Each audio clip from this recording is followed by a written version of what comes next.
Doctor Mohammad Yunus তিনি পদত্যাগ করছেন কিনা, বাংলাদেশে সেনা শাসন আসছে কিনা, পদত্যাগ কোন কোন উপদেষ্টা করছেন, এই প্রশ্নগুলো আমাদের সোশ্যাল মিডিয়া, সাধারণ মানুষ এবং বিভিন্ন প্রশাসনের ভিতরে ঘুরপাক খাচ্ছে। ওই 5 অক্টোবর কি কি ঘটনা ঘটেছিল 11টা থেকে আমরা তা অনেকেই জানতাম না। সেই ক্যান্টনমেন্ট গুলোতে খুনি হাসিনার 629 জন আশ্রয় নিয়েছিল, যাদেরকে বলা হয়েছে ভিভিআইপি। আমরা দেখেছি সেই ভিভিআইপিদের তালিকায় যারা আশ্রয় নিয়েছে তার ভিতরে 70% হচ্ছে পুলিশ বাহিনীর বিভিন্ন পর্যায়ের সদস্য, এবং এমনকি অসংখ্য পুলিশের কনস্টেবল রয়েছে। তার কি আতঙ্ক, তাকে কেন ক্যান্টনমেন্টে আশ্রয় নিতে হবে, এই প্রশ্ন বাংলাদেশ লেবার পার্টির পক্ষ থেকে আমরা করতে চাই। এই পুলিশ সদস্যদেরকে আশ্রয় নিতে হয়েছে এই কারণে এই পুলিশের কনস্টেবল, পুলিশের এসআই, পুলিশের ওসি, পুলিশের কমিশনার এই আমাদের ছাত্র যুব সমাজের বুকগুলোকে যাত্রা করে দিয়েছিল। এই খুনিগুলো আশ্রয় নিয়েছিল বিভিন্ন ক্যান্টনমেন্টে, এবং এই সেনাবাহিনী তাদেরকে পাহারা দিয়ে তাদেরকে পালিয়ে যাওয়ার সুযোগ করে দিয়েছে। আপনারা দেখেছেন এই গণভবনে কিভাবে জনগণ গণভবন প্রধানমন্ত্রীর কার্যালয় অভিমুখে তারা রওনা দিয়েছিল শুধুমাত্র একটা ভবনের দিকে।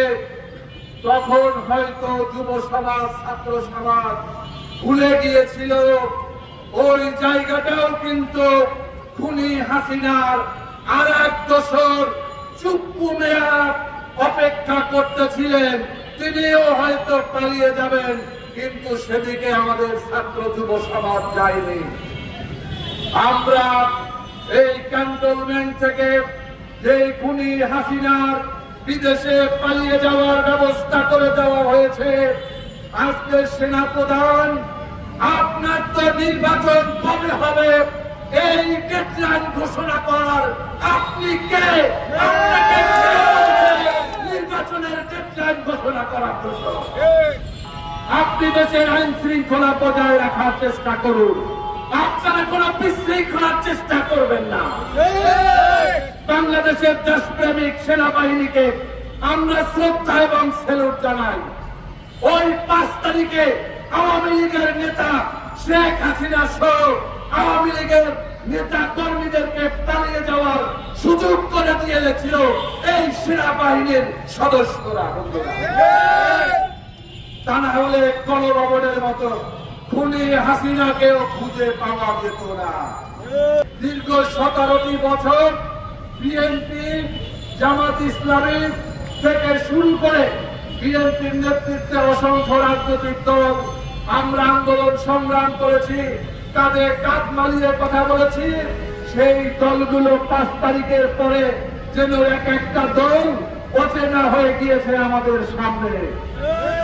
কেউ ফ্যাসিবাদের দোসর হিসাবে ভূমিকা পালন করছে, কেউ নতুন নতুন ক্ষমতায় যাওয়ার স্বপ্ন দেখছে, কেউ মন্ত্রী হওয়ার স্বপ্ন দেখছে, কেউ তদবির বাণিজ্যের স্বপ্ন দেখছে, কেউ বিভিন্ন মেয়র, কমিশনার এবং চেয়ারম্যান বিভিন্ন জায়গাতে নিয়োগ বাণিজ্য করছে। আন্দোলন সংগ্রামে যাদের ভূমিকা ছিল তাদের চেহারা জনগণের কাছে যেন বিনষ্ট আকারে উপস্থাপন হচ্ছে।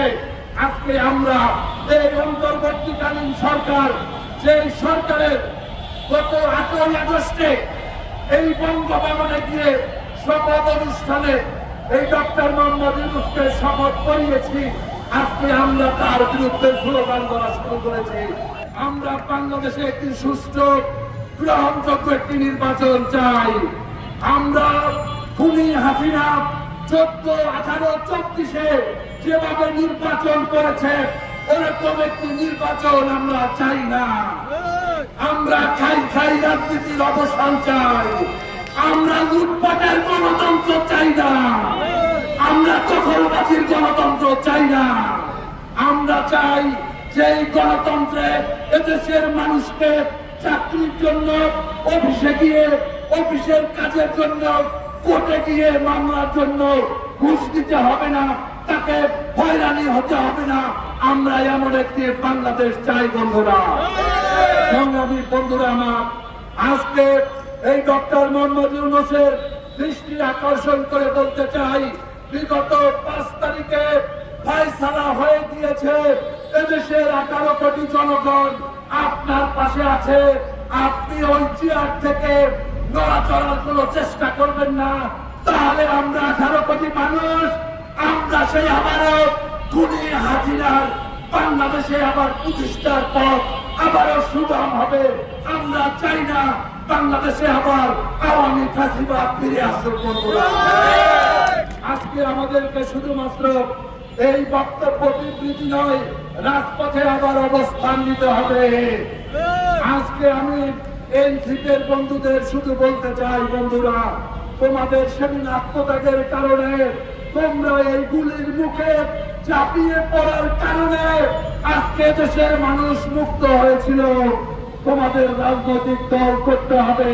তোমরা রাজনৈতিক দল করেছ, তোমরা বয়সে তরুণ, আমি তোমাদের সমালোচনা করতে চাই না, কিন্তু তোমাদেরকে একটা কথা বলতে চাই, দীর্ঘ 1989 সাল থেকে এই ঢাকা শহরে মিছিলে স্লোগানে অংশ নিয়ে রাজনীতিতে সক্রিয় রয়েছি।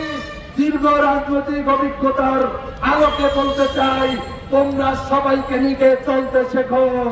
তোমরা সমস্ত রাজনৈতিক দলকে প্রাকৃত্য বন্ধনে আবদ্ধ করার মতো পরিস্থিতি তৈরি করো।